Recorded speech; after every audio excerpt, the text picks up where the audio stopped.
من يقنت منكن لله ورسوله وتعمل صالحا نؤتها أجرها مرتين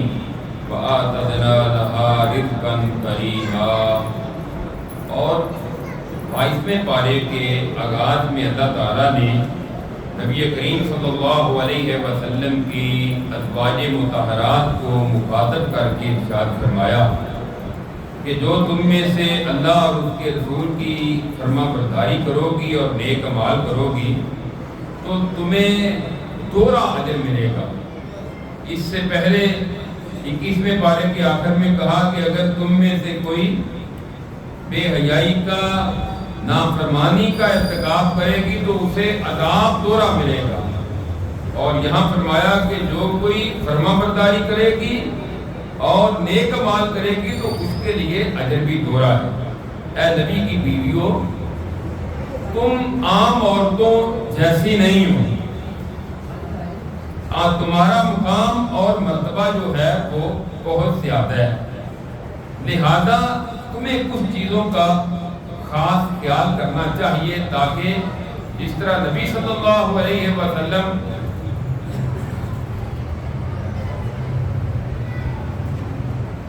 النام صاحب اتنے کیا ہو سنو تسی بیٹھ کے ذرا پھر بعد کروں گا کرا دیں۔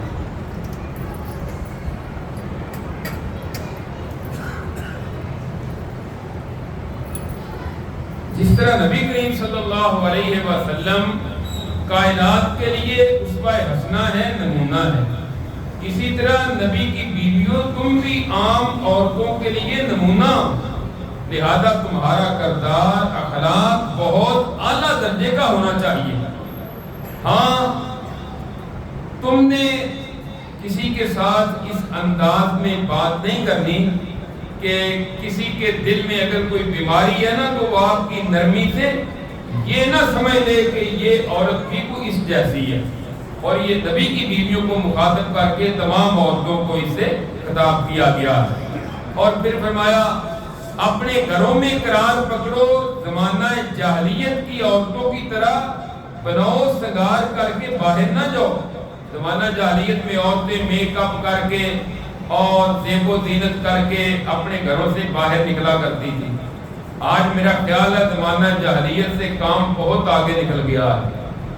کہ ان سے بھی ہماری معاشرے میں صورتحال بگڑی ہوئی ہے۔ تو اللہ تعالیٰ نے فرمایا کہ اپنے گھروں میں رہو، اور اگر باہر نکلنا ہے تو حجاب کر کے باپردہ ہو کر، اور پھر فرمایا نماز قائم کرو، زکوٰۃ ادا کرو، اللہ اس کے رسول کی اطاعت کرو۔ اللہ چاہتے ہیں تم سے نجاست کو دور کر دیں اے اہل بیت، اور تمہیں مکمل طور پر پاک کر دیں۔ یہاں نبی کریم صلی اللہ علیہ وسلم کی ازواج مطہرات کو اللہ تعالیٰ نے اہل بیت کہا ہے۔ تو بعض لوگ کہتے ہیں کہ اللہ کے رسول کی بیویاں اہل بیت ہیں، ان کے علاوہ اور کوئی نہیں ہے۔ بعض کہتے ہیں نہیں، حضرت علی رضی اللہ تعالیٰ عنہ، حضرت حسن، حضرت حسین اور حضرت فاطمہ یہ اہل بیت ہیں، نبی کی بیویاں نہیں۔ حالانکہ اللہ تعالیٰ نے اس آیت میں واضح طور پر کہا کہ اے اہل بیت، نبی کی بیویوں کو کہا ہے۔ حدیث کی روشنی میں وہ چاروں بھی اہل بیت میں شامل ہیں، لہذا ہمارا اعتدال والا موقف یہی ہے کہ ازواج مطہرات کے ساتھ ساتھ حضرت علی، حضرت فاطمہ، حضرت حسن اور حسین رضی اللہ عنہم یہ سارے اہل بیت میں سے شامل ہیں، اور اللہ تعالیٰ نے ان کو فضیلت عطا کی ہے۔ تو فرمایا ذکر کرو اس کا جو تمہارے گھروں میں اللہ کی آیات اور حکمت یعنی قرآن اور حدیث جو پڑھا جاتا ہے نا، اس کو یاد کرو۔ اس کے بعد اللہ تعالیٰ نے 10 صفات ذکر کی ہیں مسلمان مردوں کی اور مسلمان عورتوں کی۔ مسند احمد میں روایت ہے، سیدہ ام سلمہ رضی اللہ تعالیٰ نے کہتی ہیں اللہ کے رسول صلی اللہ علیہ وسلم اللہ تعالیٰ جب بھی مخاطب کرتے ہیں مردوں کو کرتے ہیں، عورتوں کو نہیں کرتے۔ حالانکہ جتنے بھی خطابات ہیں نا آمنو، اس میں مردوں کے ساتھ ساتھ عورتیں بھی شامل ہی ہیں، لیکن الگ سے کہاں عورتوں کا ذکر نہیں کرتے۔ تو اللہ تعالیٰ نے اس میں 10 خوبیاں ذکر کی، فرمایا ان المسلمین والمسلمات والمؤمنین والمؤمنات والقانتین والقانتات والصادقین والصادقات والصابرین والصابرات والخاشعین والخاشعات والمتصدقین والمتصدقات والصائمین والصائمات والحافظین فروجهم والحافظات والذاکرین اللہ کثیرا والذاکرات اعد اللہ لہم مغفرۃ واجرا عظیما۔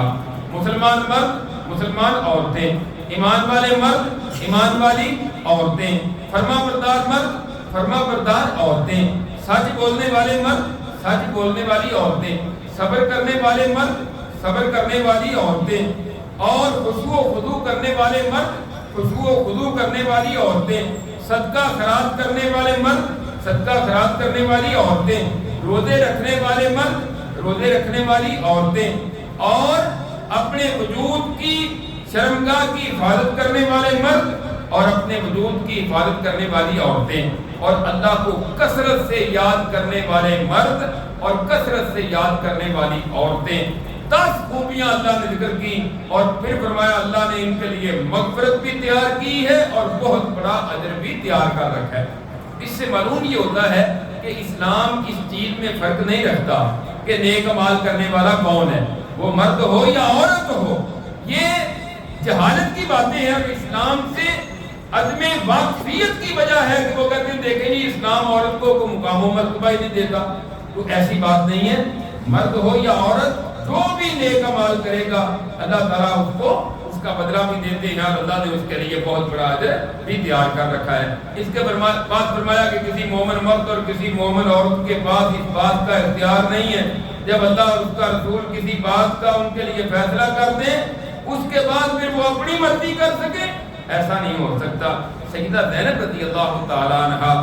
جو کہ رسول اللہ صلی اللہ علیہ وسلم کی پھوپھی کی بیٹی ہیں، قریش کے خاندان سے تعلق رکھتی ہیں، آپ نے ان کو مشورہ دیا کہ تم زید کے ساتھ نکاح کر لو۔ زید کون ہے؟ رضی اللہ تعالیٰ عنہ، جو کہ ایک گو کے عرب تھے، زمانہ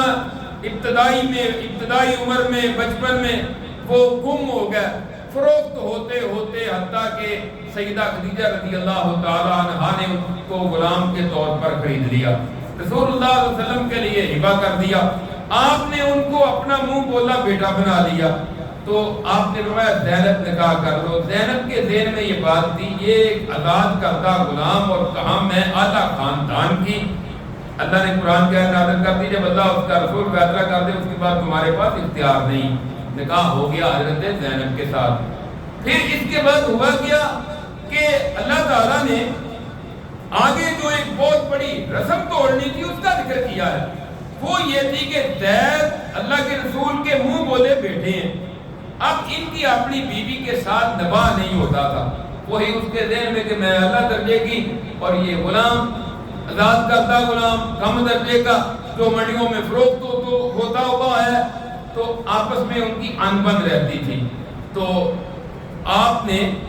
کہا کہ ٹھیک ہے تمہاری مرضی، آپ سمجھاتے تھے زید کو اور ان کو کہ تم آپس میں نباہ کرو، لیکن حضرت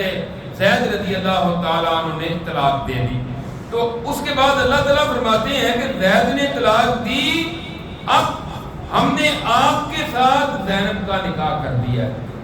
رسول اللہ صلی اللہ علیہ وسلم اس سے پریشان تھے، لوگ کیا کہیں گے اپنی بہو کے ساتھ نکاح کر لیا۔ یہ زمانہ جاہلیت میں رسم تھی کہ جو منہ بولا بیٹا ہو اس کی بیوی اسی طرح ہوتی ہے جس طرح سگے بیٹے کی بیوی ہوتی ہے، بہو ہوتی ہے۔ اللہ نے کہا لوگوں سے ڈرنے کی ضرورت نہیں، ہم نے اس زمانہ جاہلیت کی رسم کو آپ کے ذریعے توڑنا ہے اور آپ کا نکاح حضرت زینب سے کرنا ہے، اور پھر حضرت زینب سے رسول اللہ صلی اللہ علیہ وسلم کا نکاح ہو گیا۔ اس کے بعد اللہ تعالیٰ نے ذکر کیا ما کان محمد ابا احد من رجالکم ولکن رسول اللہ وخاتم النبیین، محمد صلی اللہ علیہ وسلم زید کے ہی باپ نہیں ہے، تمہارے مردوں میں سے کسی کے باپ بھی نہیں ہے، ہاں اللہ کے رسول ہیں اور آخری نبی ہیں، اب آپ کے بعد قیامت تک کوئی نبی نہیں آئے گا۔ آپ نے فرمایا میرے پاس 30 آئیں گے دجال کذاب، ان میں سے ہر کوئی کہے گا میں اللہ کا نبی ہوں، لیکن ان میں سے کوئی بھی نبی نہیں ہو سکتا، وہ سارے کے سارے جھوٹے ہوں گے، کذاب ہوں گے، دجال ہوں گے۔ اور معلوم یہ ہوتا ہے ان دجالوں میں سے ایک بر صغیر میں یہ مرزا غلام احمد قادیانی بھی انہی میں شامل ہے جس نے کہا میں نبی ہوں، حالانکہ دجال تھا، جھوٹا تھا، حتیٰ کہ یہ تو ایک مسلمان کیا ایک انسان کہلانے کے بھی قابل نہیں تھا، اتنا اس کا گندا کردار اور واہیات اور بے شرم انسان تھا۔ اپنے آپ کو نبی کیسے کہہ سکتا ہے؟ نبی تو ساری کائنات سے اخلاق اور کردار میں اعلیٰ ہوتا ہے۔ اے ایمان والو، اللہ کو کثرت کے ساتھ یاد کرو، صبح و شام اس کی تسبیح بیان کرو۔ اللہ تعالیٰ تم پر رحمت کرتے ہیں، اس کے فرشتے تمہارے لیے دعا کرتے ہیں تاکہ تمہیں اندھیروں سے روشنی کی طرف نکال کر لے آئیں۔ اس کے بعد فرمایا ایمان والو، جب تم اپنی بیویوں کو طلاق دے دو نا، اس سے پہلے کہ رخصتی ابھی نہیں ہوئی طلاق دے دو۔ ویسے رخصتی ہو جائے، میاں بیوی اکٹھے رہ رہے ہیں، اس کے بعد کوئی طلاق دے گا تو اس کی عدت ہے، عدت کے اندر وہ اس کی بیوی آگے نکاح نہیں کر سکتی۔ یہ جو خان صاحب کا مسئلہ اس پہ کیس ہوا اور جیل میں گئے، یہی وجہ تھی نا۔ وہ بیوی جو ہے وہ پاک پتن والی، اس کے ساتھ کہتے ہیں عدت میں اس نے نکاح کر دیا اور کیس چلا، ساری کائنات نے تماشا دیکھا۔ واقعتاً عدت کے دوران نکاح نہیں ہو سکتا۔ ہاں فرمایا تمہارا نکاح ہوا ہے اور تم نے طلاق دے دی، رخصتی ہوئی نہیں، تمہارے گھر تمہاری بیوی آئی نہیں، اب اس وقت اس عورت کے لیے کوئی عدت نہیں۔ ہاں وہ اگلے دن آگے جا کر نکاح کر لے، کوئی عدت نہیں۔ عدت تب ہے جب رخصتی ہوئی، اپنے خامن کے گھر میں آئی ہے اور میاں بیوی کے طور پہ وہ رہے ہیں، اس کے بعد اگر طلاق ہوگی تو پھر اس کے لیے عدت ہے، اور عدت کے اندر نکاح نہیں ہو سکتا۔ ان کی کوئی عدت ہی نہیں ہے۔ اس کے بعد فرمایا ہے میرے نبی، ہم نے آپ کے لیے آپ کی بیویوں کو، جن کو آپ نے مہر دیے، اور آپ کی لونڈیاں یہ ہم نے آپ کے لیے حلال کر دی ہیں، اور آپ کے چچا کی بیٹیاں، آپ کی پھپھو کی بیٹیاں، آپ کی خالہ کی بیٹیاں، آپ کے ماموں کی بیٹیاں، اور وہ جنہوں نے آپ کے ساتھ ہجرت کی، اور ایمان والی عورتیں، یعنی ان میں سے کسی کے ساتھ بھی آپ نکاح کر لیں، یہ آپ کے لیے جائز ہے۔ اور وہ عورت جو آ کر آپ کو کہہ دے کہ میں اپنے آپ کو آپ کے لیے ہبہ کرتی ہوں، آپ اس کو مہر نہیں بھی دیں گے تو اللہ کے رسول اس کو اپنے نکاح میں لے سکتے ہیں، یہ مومنوں کے لیے اس کی اجازت نہیں ہے۔ یعنی اللہ تعالیٰ نے کچھ چیزیں اپنے نبی کو خاص عطا کی ہیں دوسرے مومنوں کے علاوہ، ان میں سے یہ بھی ہے کہ اللہ کے رسول جتنی مرضی عورتوں کے ساتھ نکاح کر لیں،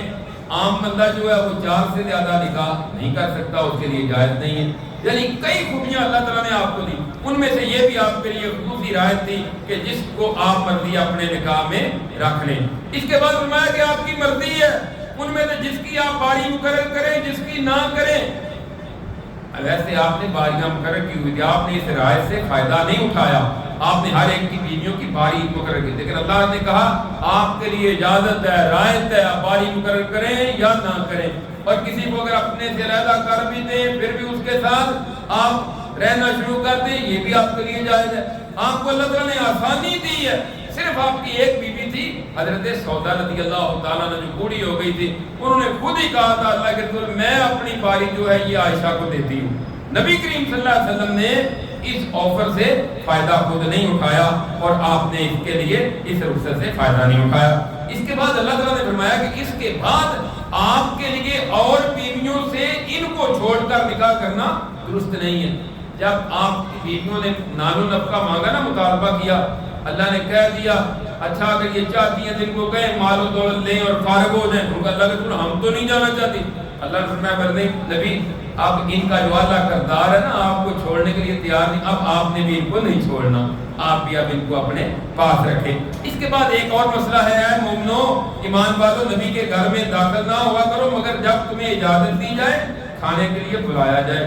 حضرت زینب سے آپ کا نکاح ہوا، آپ نے ولیمہ کیا، صحابہ کرام کو دعوت دی، آئے، کھانا کھایا، بیٹھے رہے،